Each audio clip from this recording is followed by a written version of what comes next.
Welcome back to the Forging Alpha podcast, where we talk about fitness, nutrition, mindset, and all things it takes to level up and have a great experience in life. By next week, we're gonna have some better IP. We're gonna have a really clear mission statement. It only changes every time. It does, but regardless, here we are, week 3 of High Rocks prep and life. Yeah. First week of June. Holy smokes! Wow. June 6th. Do you have to check your phone? Yeah, I didn't even believe it when I looked down at my watch and I saw that it was already the 6th. Did your watch tell you that? It does. We're like a full week into June. Yeah, almost. We're halfway there. Wow, that's another fast. year. It's gonna be it's gonna be the end of the year. So something I think is a takeaway for me, like going forward every single year, is like that theme of like having something big on the calendar every year. I think like, it just has to happen, and I feel like it like has a defining purpose for every single year. I agree, and I think this is kind of the first year that I'm realizing it, mostly just because we're getting older and our perception of time is changing, so we're realizing that like, oh yeah, a year is not that long. No. Like that's going to go by relatively fast. So you need to make sure, still like you're going to enjoy the journey and everything, but you need to make sure you're working towards some type of goal, whatever that might be. I agree. For us, at least for me, one of the big ones this year is the High Rocks. I'd assume that's a big one for you as well. Big one. Yeah, it is. It is. I just got back from Arizona. So I was at a retreat, and kind of a big theme just in general. But one of the big focuses that I took away from that was this past year for me has just been on go mode. We always preach about like taking a step back to zoom out and look at things. But since having a baby, closing on a house, travel and work, it's been me reflecting, but I've noticed that as a whole with my family and my wife, like that aspect of things since 2024, it's just been go mode. So we're heading to Jamaica next week, and so we're gonna spend the week like actually mapping out like where are we sprinting towards as a whole. You know, not just me and being a visionary, and because you can work towards things whatever it is, business wise, career wise, money wise. But again, if you're ending up at the place where you don't really want to be, you're going to be either burnt out or you're just going to end up getting to some place that you don't want to get. And so like really taking a step back, this is something I did really well in 2023, was zoom out, have that like 2-year vision of where we're going. And I kind of hit that beginning of this year, but it's like, it's time to reframe that. New things going on in life, new things going on. This High Rocks is kind of an eye-opening thing of like putting that on the calendar, having like that big event for the year.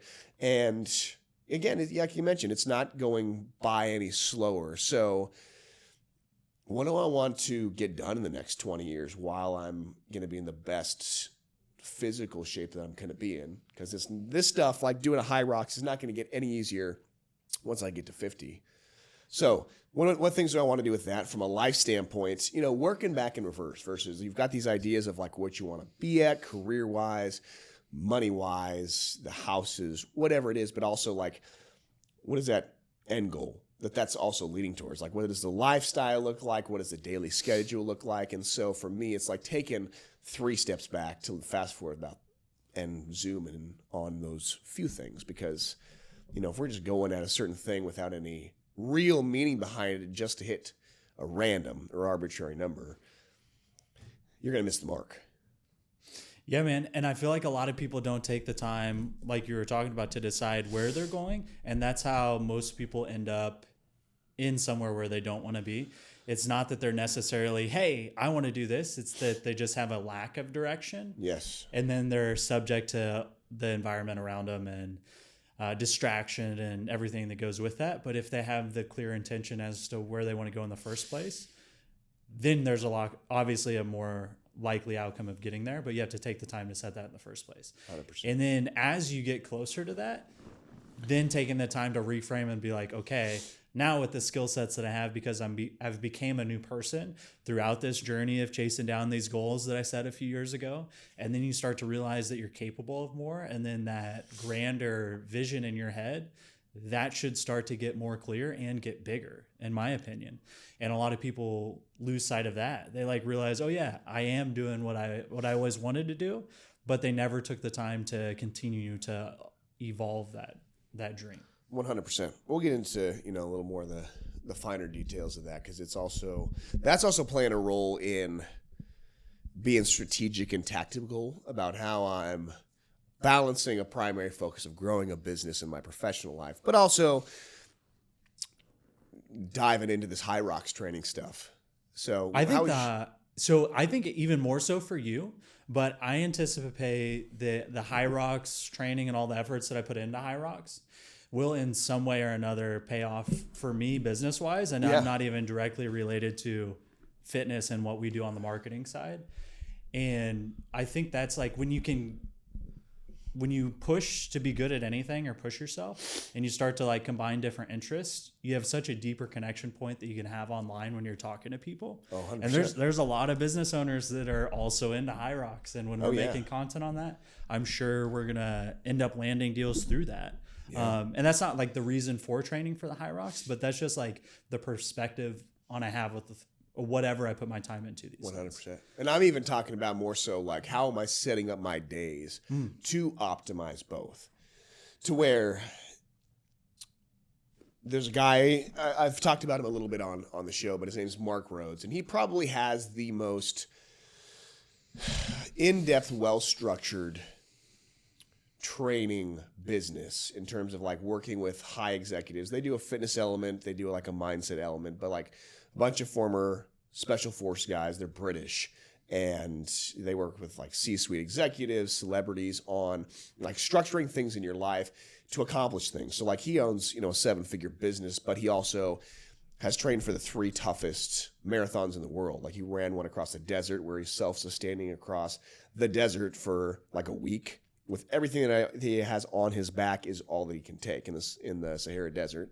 One through the jungle and then one through the Arctic Circle. At the same time, like managing like the business and the personal stuff. And so he talks about the concept of green days, Auburn days, and red days, to where essentially, your red days are big meetings, big pushes, and that might not be the day then you want to go in and hit a 2-hour leg day before you have to go into, the next 6 hours of calls and meetings.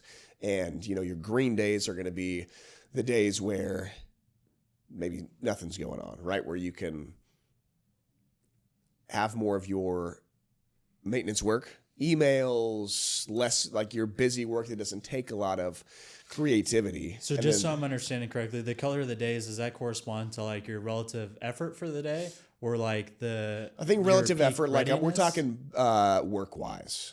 So those are like, if a day is red, does that mean it's a day that you have a lot work-wise? Yeah. Okay. Yeah. So, and then going to green is going to be more, and whatever, you can switch out the color scheme of it, but green is going to be more where it's a day where you have a little bit more bandwidth, right? Maybe it's an off day, maybe it's a weekend day, and maybe that's where you're structuring in like your toughest training days, where you're not combining like reds on the same day, and then by the end of a work day, you're just absolutely devastated, and then you spend the next 48 hours recovering that. But, like sequencing your life where you're getting positive adaptations from your training, right? You're not just training and beating yourself down and not having anything adaptation-wise come out of that, because when you get into performance sport, it's not just about making yourself exhausted. Like there's some strategy to go into it so that you actually improve your mile time and your lung capacity and your joint capacity. So like you have to take that into account, because you're not just trying to get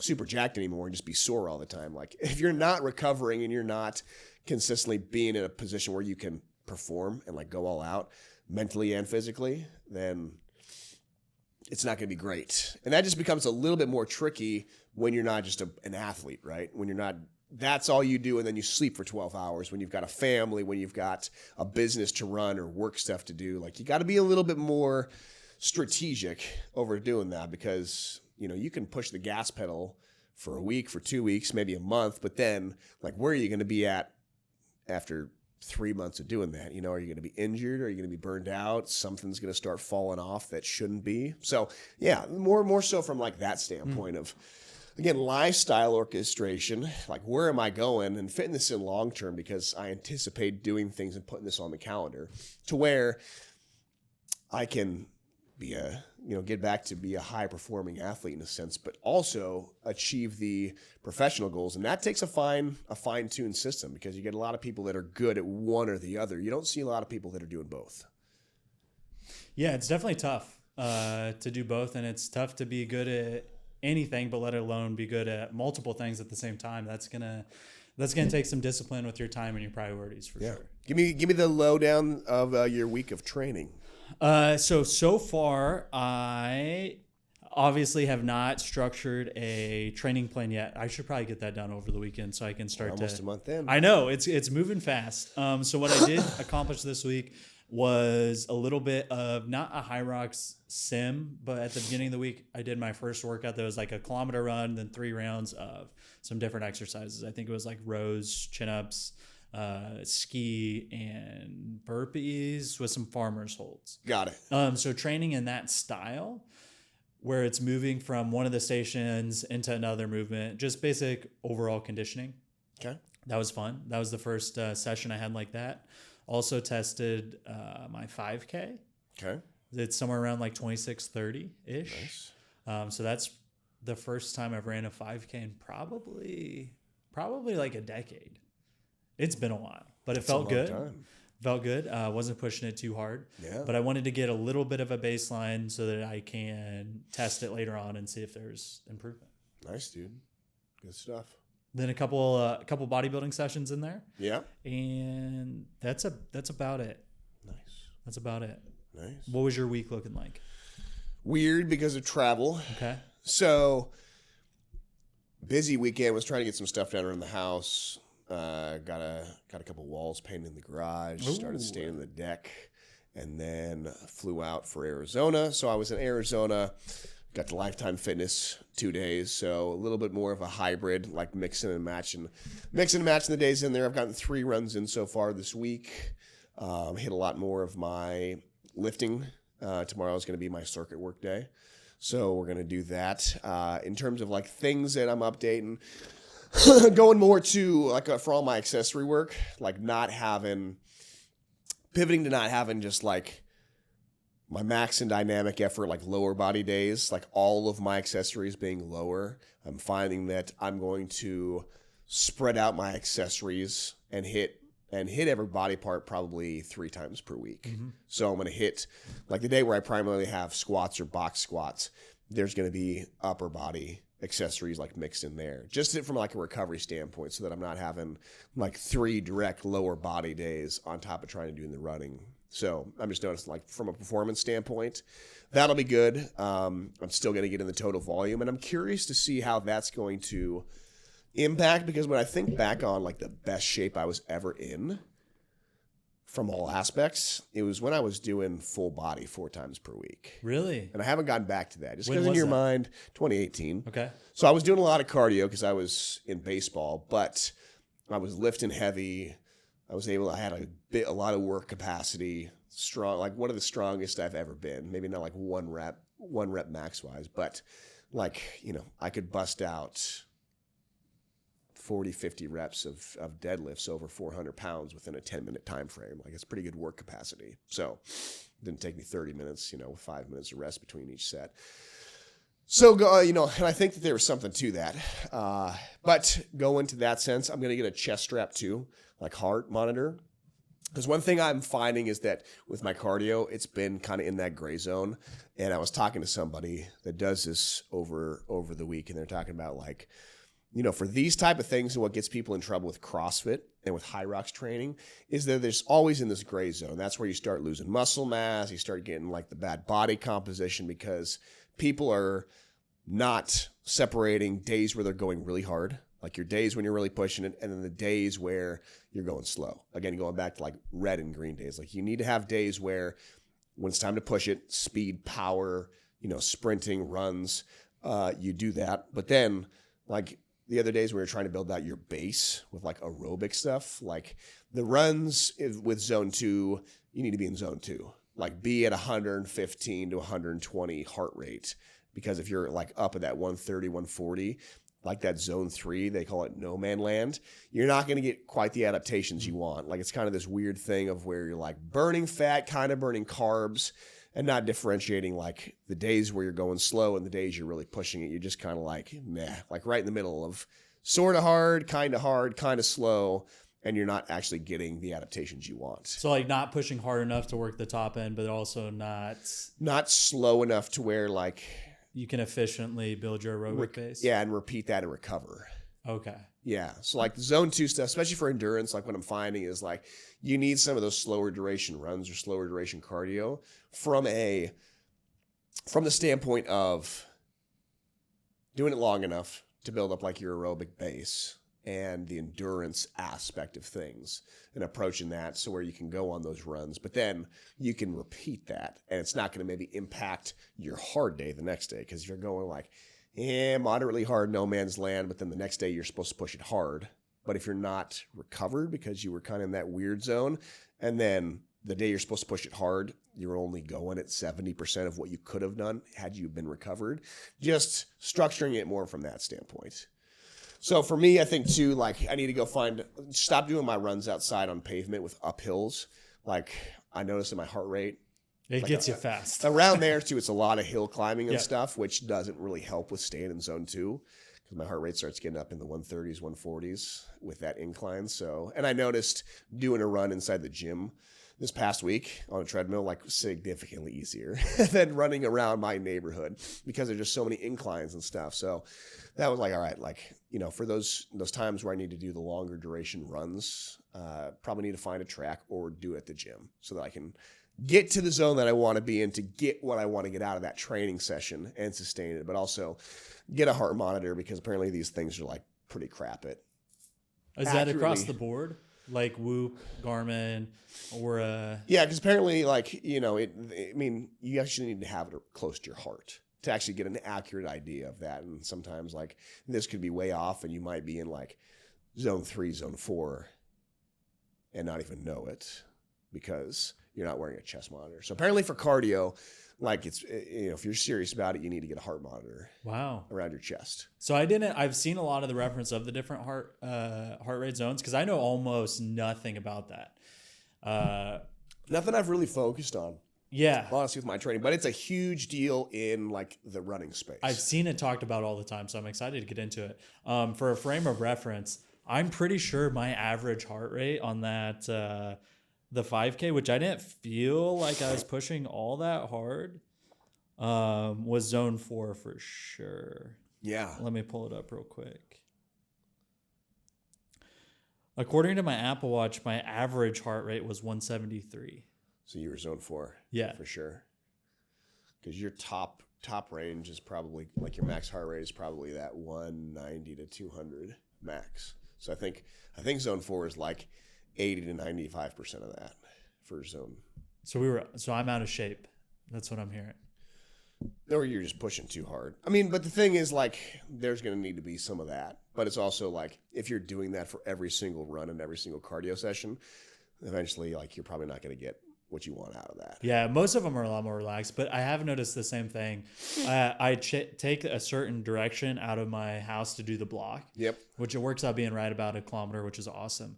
But I go to the right just because the elevation works out a little bit better. Obviously, it's going to even out because we're ended out in the same spot. But it takes a toll when you're hitting those hills. It does. It does. Like yesterday, like trying to keep myself in that, like I would slow down and get my heart rate back in, and then I'd speed up. So there's a guy named Eric Hinman who he does high rocks now, but he did CrossFit and he did a lot of Ironman stuff. And he talked about the biggest thing in his training, one that was holding him back, was doing too fast of runs in training. And so he wasn't able to like build up the aerobic base that he wanted to. So as soon as he, especially over the duration of time, so when he started slowing his runs down and operating at that like 60, 70% heart rate and doing that throughout the entire runs, like he was able to like get the adaptations that he wanted to from an endurance standpoint. And his runs ended up being faster because like he could out sprint everybody, shorter duration. But then when he got to like the marathon times, he was getting smoked because he was training at too high of a heart rate, growing too fast. So he was never able to build like that base. Like his vertical was good. Like he could sprint and do that, but like the overall base and being able to sustain that was pretty low. I'd be curious how that applies to the high rocks then. I don't know. I think it applies because you're talking about an hour plus event. So there's got to be some type of aerobic base where you're, maintaining that. That video I sent you the other day talked about a little bit of the strategy, which I really hadn't thought about, because you can't just put, like when you think about it for an hour, you can't just push every single exercise as hard as possible. I don't think it's going to be able to do it. But like the strategy of what stations are you going to push a little bit harder, and then where are you going to take the foot off the gas pedal? And she was talking about how the middle stations, the rows, the skier, are going to be like maintenance. Like get through it, be at that moderate pace, and then push the runs, because that's when you're going to eat up a lot of the time, is being able to like push the runs. But you need to be able to sustain a lower heart rate for some of those middle stations. Yeah, that makes sense, because like you can really get after it on the rower and put a lot more effort in, and you're not getting that much faster of a time. Like if you can comfortably do 4 minutes, 4.5 minutes, whatever that time ends up looking like, then that's a lot different story. But if you really push it as hard as you can and then you get up and try to run right after, you get yourself in a pretty dangerous position, I would think. And I think where that training, like in zone 2 especially, and building up that aerobic base is going to come in, is like if you're, and you gradually get up to the point where your times are getting faster and faster at a lower heart rate, that's probably the biggest thing. Because if you're going to be at like zone 4 for every single one of those runs, like you're eventually going to be walking at some point. So I think that's where like the base comes in, training at a lower heart rate, the sessions when you need to push like max power and stuff, like with your sprint work, maybe your max efforts, bike work, like you're pushing those sessions a couple times per week, but then like the rest of the week when you're almost doing like recovery runs, like that's going to build up like the long base to be able to sustain movement for a long duration of time. So we'll see. It's going to be fun. See. It's going to be fun. It's not just how much can I put on the bar and squat.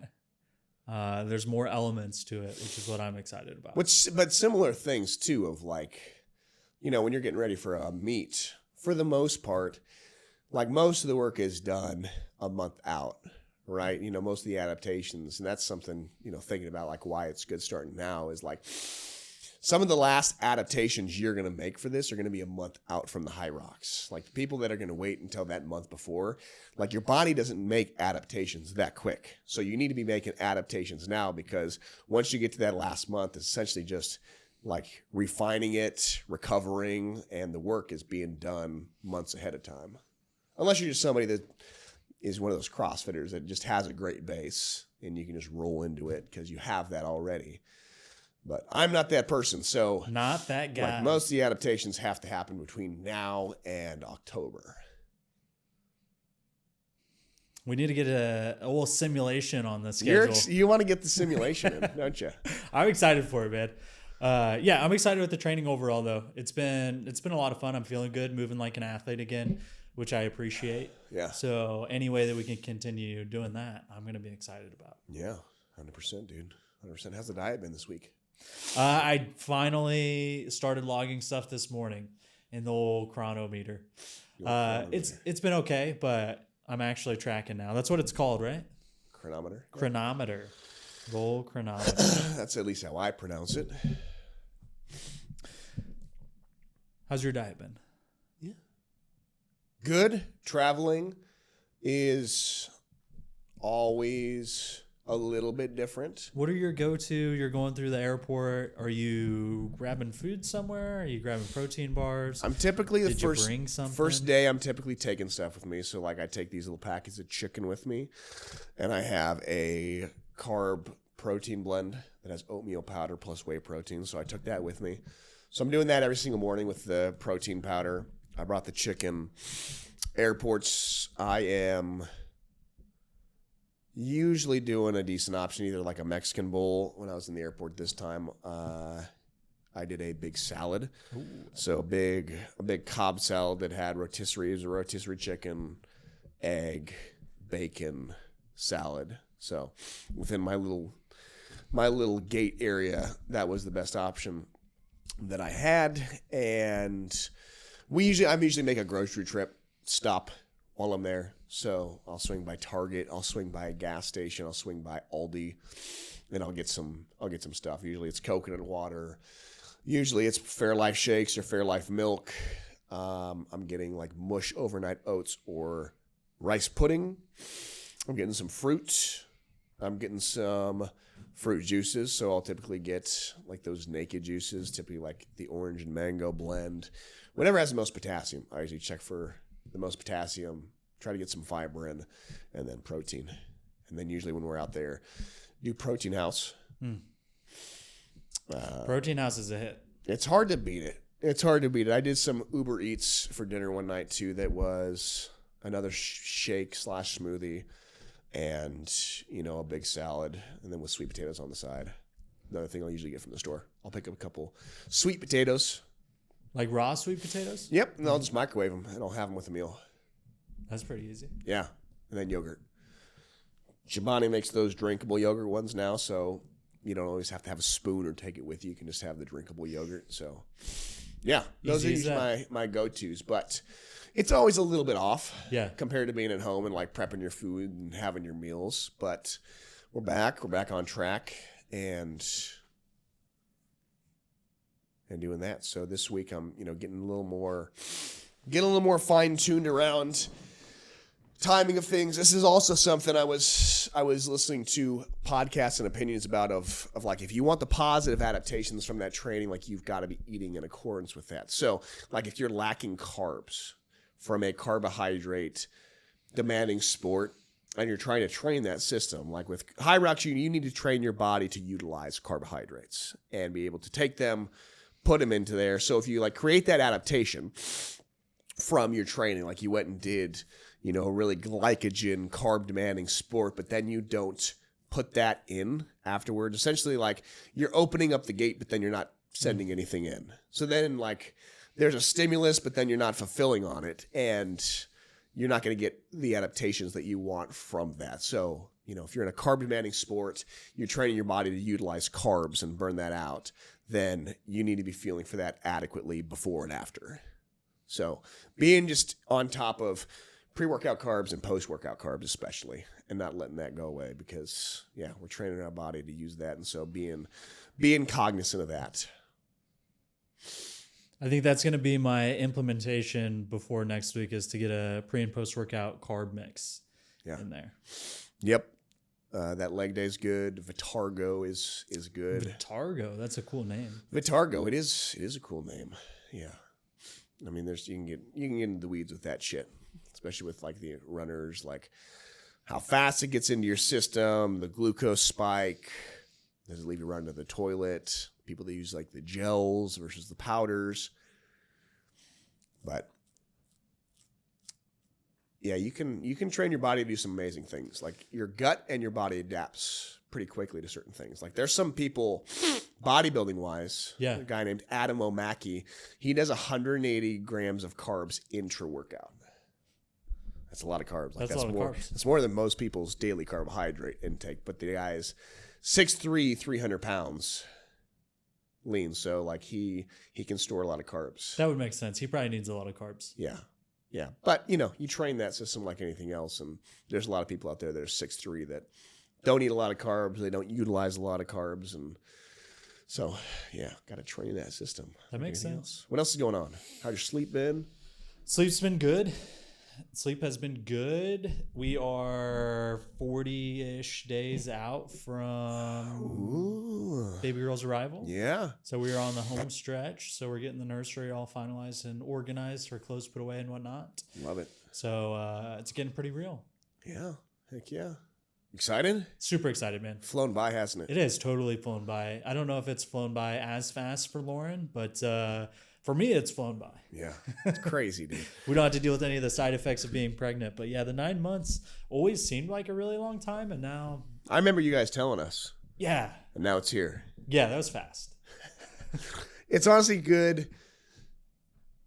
You'll be able to have the baby. There'll probably be a few weeks that are going to be a little bit off kilter with things. And then you'll be back, be able to be back on track. We're having our baby a month before the High Rocks. So that's especially why honing in right now and getting that done gives me some bandwidth to, have a couple weeks where the trading might be slightly off. I'm not going to let it completely go away. Yeah. But as soon as you said that, I was thinking through my head, I was like, gosh, that is good timing on our side. And then I was like, wait a second. Not as ideal of timing on Caleb's side. No, but we're going to make it work. Yeah. And the nice thing is I have the garage gym, but I foresee myself working out a lot more once the second baby's here for that in a month in the garage gym. So making sure that's going to be dialed in. And a good it sounds like you're actually getting the gym dialed in too, getting the paint on the walls. Yeah, getting the paint on the walls. There's a few more machines I want to get. I mean, for the most part, for this high rock stuff, like, I've got a bike, I've got barbells, I got dumbbells, I've got a medicine ball. So I've got a lot of things that I would need to, make it efficient. I do like using some machines. I think a lot more of the lifting stuff will go to free weight once we get closer to it. So, and the running stuff, but by that time of the year, probably gonna need to have a good treadmill to be doing the runs there. But yeah, we'll take it in stride and all good stuff, dude. All good stuff. The other thing too, going back to kind of the training fueling side of things that I was listening to about how even like pre-workout supplementation and like pre-workouts, like what desired effect do you want out of that at your training, which kind of got me thinking because we all take caffeine and like acetyl L-carnitine, in our things before that. And all that stuff is kind of directly making you burn more fuel, which is great if you're trying to just bodybuild and lose body fat or do like fasted cardio. But at the same time, like for something like high rocks in performance, do you really want to be burning extra calories? Like you're just running hotter for no reason at that point, right? Yeah, which kind of like got me thinking, like, if you need to use those fuel reserves for a second training session later on in the day, or you want to keep that for just being able to push harder during a pretty intensive workout, might not be something you always want to do with like 500 mgs of caffeine and acetyl L-carnitine, or maybe like yohimbine that's increasing your metabolism and burning off more calories via heat. So, I mean, that's something I started thinking about too, of like, a little bit of caffeine, but maybe I don't want to be doing like acetyl L-carnitine all the time, apparently, before a training session, when you might want to preserve some of that and not just be running super hot. Yeah, so that does make sense. It's an interesting concept. It's been a while since I've thought about performance. We talk about kind of that triangle and performance and aesthetics and health. You can't always be great in all of those things. And as if you push any of them to the extreme, others are going to suffer. And it's been a while since I've trained for performance. So yeah. And to some extent too, with pre-workouts, we're kind of getting high off of something to make the workout a little more enjoyable, which when you're training for something performance-wise, you don't always want a mental or physical crutch for that. Like you probably need to have it suck a little bit to get your body to adapt to that versus just masking that fatigue all the time with stimulants. And to have your mind adapt to it. Yeah. You got to sit in the suck a little bit.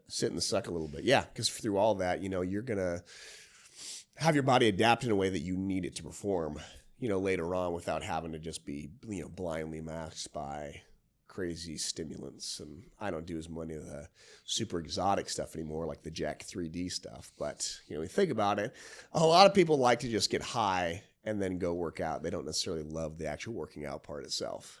Yeah, it's about the whole experience. Oh, yeah. I mean, you think about those people that smoke a joint, they do pre-workout, they're taking Anadrol before they go work out. It's like, do you just really want to get high and go and go train, or do you actually love training and working out? Yeah. Yeah. Mix of all of it.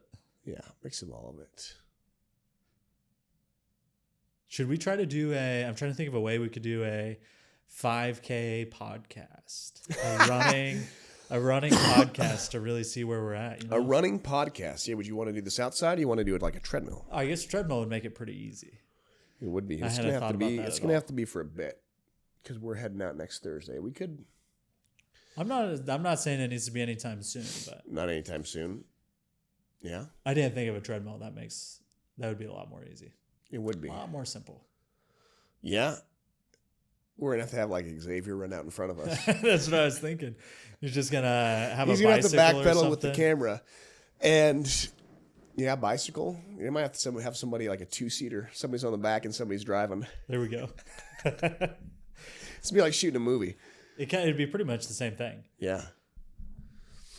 But if we want to do it ourselves, we probably need something stationary like a treadmill. Yeah, that's a good idea. Most of the people that are training for these high rocks and they are doing most of their runs on a treadmill, are they the arc runners or the regular belts? Good question. I think probably. I'm not going to act like I know. Or is it not going to act like I know. I don't know. Just preference, maybe? I think. Because you're not. I could see the benefit of running on an arced one if you're trying to overreach a little bit. Or if you've got training events that include that, like with CrossFit, it's probably smart to train on one of those because some of those CrossFit events, you do have to train on those.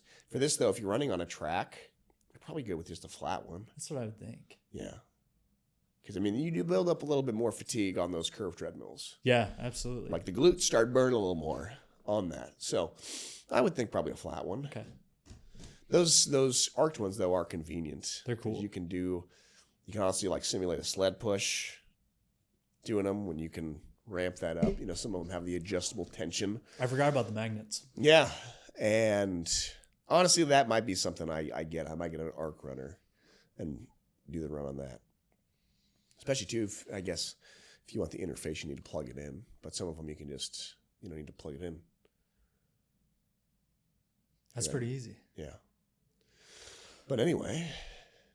What other changes are you going to make to the home gym before it's full-on home gym season for you? Before it's full-on home gym season, going to get a hack squat leg press combo. Yep. Probably a Smith machine rack. And those are the biggest ones. Those are the biggest ones. I'd like to have a pec deck. That would probably be like a finishing touch. If you can get one of those pec decks that also has like a chest-supported row. Yep. That would be awesome, but I think that's probably everything you need right there. Quad extension, hamstring curl. I've got one that's a little bit janky, gets the job done, but like a good seated hamstring curl / quad extension would probably be the finishing touches. So I'd say those 3 machines would be it. Yeah, there's a couple companies that are coming out with some really good leg extension, leg curls. GMWD has a really good plate loaded version that I have. And then Temple 8 Gains is doing a lot of home gym specific equipment that's pin loaded. Okay. So they have a leg extension, leg curl combo that's awesome. They also just came out with a hack squat leg press combo as well. Nice. So they'd be something to check out on that. But yeah. I think I might get some of those. You seen those Encore cables? Yes. I just want some of those to be able to take them somewhere. Like I see a lot of guys that do a lot of camping and stuff. They attach them to their truck on the bumper so that when you're out camping, you got some cables to do some chest flies and stuff. You can take them off, just throw them on any wall of your house. So I like the concept of those. Yeah, they are cool. They are cool. They are cool. How about you? Anything you're looking to add or collaborate with? Some type of sled so that we can simulate the sled pushes. Going to get some smaller stuff like sandbags, wall balls. Honestly, I'm not super worried about those movements that much. But just so that I can like practice the technique and stuff, not all the time, but sprinkle it in. And then probably we probably need to upgrade the walking pad to some sort of actual treadmill. Yep. It's great for like getting some steps in the morning or post meal or something like that, but you can't run on it. So getting something that I can run inside so that I'm not just relying on outside training. Yeah. Those are the biggest things right now.